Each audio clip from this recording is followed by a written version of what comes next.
நாங்கள் வந்து சிதம்பரம் கோயிலுக்கு போயிருக்கோம். சிதம்பரம் கோயில் வந்து நடராஜர் வந்து பரதத்திலேயே சிறந்தது வந்து நடராஜர் தான். பரதநாட்டியத்திலேயே அது வந்து தமிழகத்தில் பரதம் கற்றுக்கணுன்னா அந்த கோயிலுக்கு போயிட்டு வந்தாலே பரதம் அப்படி நல்லா கற்றுக்குவாங்க. அங்கே வந்துட்டு நம்ம ஒரு அந்த கோயிலை சுற்றி வலம் வரும்போது 4 கோபுர வாசலும் வந்து ஒரே இடத்துல நின்று பார்க்கலாம். அந்த மாதிரி ஒரு அங்கே அதிசயம் அங்கே ஒன்று இருக்குது.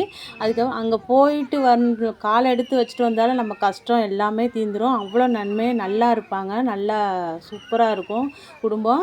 அங்கே வாழையடி வாழையாக குடும்பம் வளர்கிறதுக்கு அங்கே ஒரு தூணில் ஒரு சாமி இருக்குது. மரத்தோடு இருக்கிற தூணில் அங்கே தாங்க இருக்குது அந்த சாமி. அதை பார்த்து நல்லா எல்லோரும் கும்பிட்டுட்டு வாங்க. வாழையடி வாழையாக வாரிசுகள் வளர்ந்துக்கிட்டே வரணும்ல, நம்மளோட வாரிசுகள் வளர்ந்துக்கிட்டே வரணும் அப்படிங்கிறதுக்கு அங்கே ஒரு சாமி இருக்குது.